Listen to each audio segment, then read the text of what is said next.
semakin banyaknya testimoni-testimoni tentang sholawat, keajaiban tahajud, dan keajaiban-keajaiban yang lainnya, ini membuat saya semakin termotivasi lagi, membuat saya semakin ingin berbagi dengan teman-teman bahwa keajaiban sholawat, keajaiban tahajud, dan yang lain-lain itu memang benar-benar nyata adanya.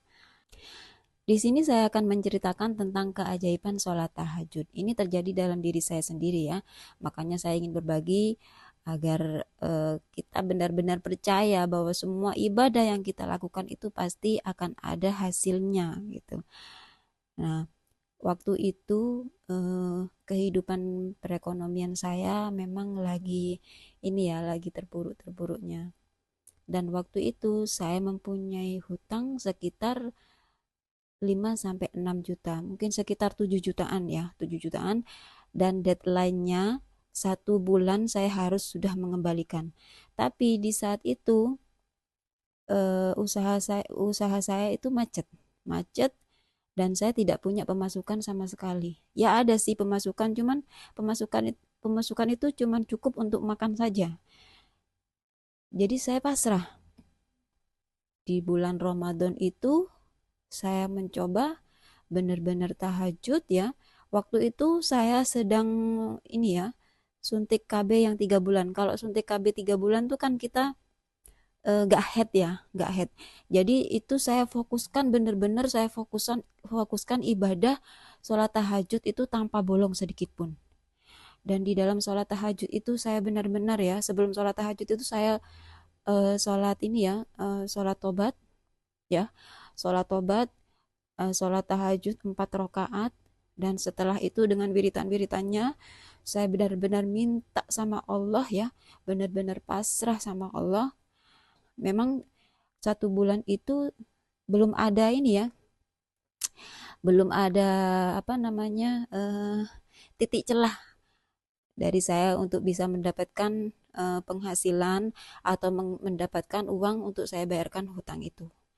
Dan ya alhamdulillahnya orang yang menghutangi saya itu tidak menagih, cuman beliau bilang kalau setelah lebaran tanggal sekian mau saya ambil gitu.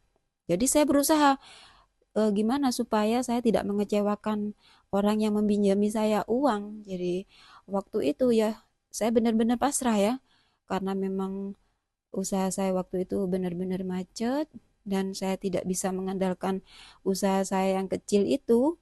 Jadi saya benar-benar pasrah sama Allah. Udah, saya serahkan semua sama Allah sambil tetap saya menjalankan usaha kecil saya itu. Jadi eh, saya nggak berputus asa, saya tetap berharap dari usaha kecil saya bisa mendapatkan apa nominal-nominal untuk saya bayarkan utang ke beliau yang menghutangi saya.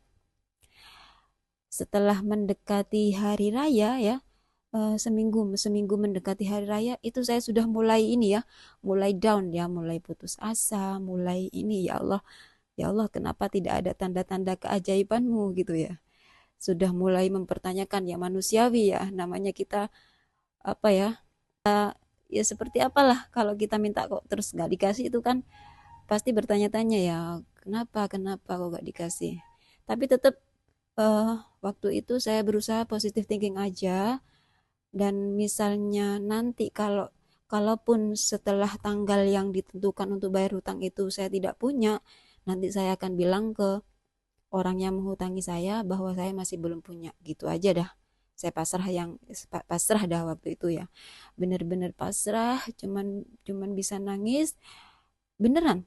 Waktu waktu ini ya, waktu tahajud itu saya nangisnya itu sampai sampai saya nyediain tisu di sebelah saya, karena nangisnya saya itu benar-benar udah gak tertahan lagi, benar-benar minta sama Allah, benar-benar pasrah sama Allah karena gak ada lagi yang bisa menolong saya waktu itu.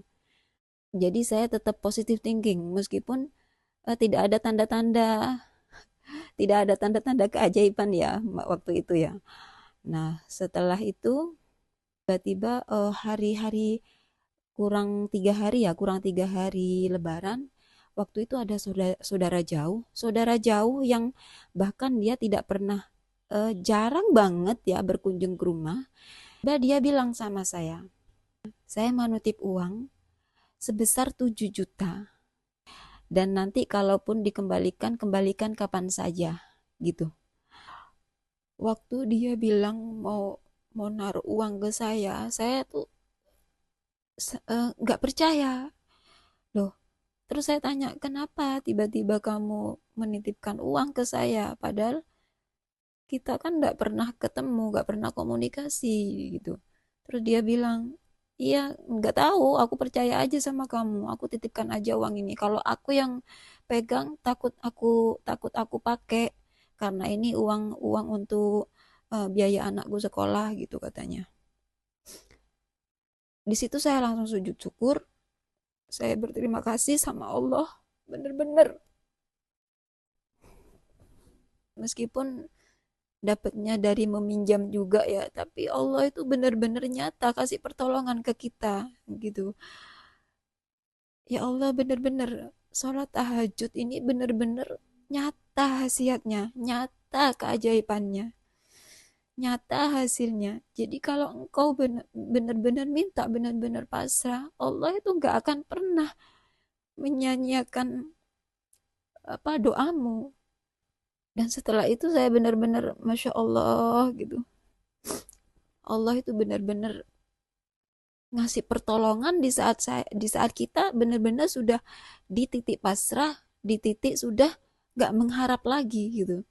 Keesokan harinya langsung saya bayarkan ke orang yang saya hutangi. Dan alhamdulillah gak sampai 1 tahun uang itu sudah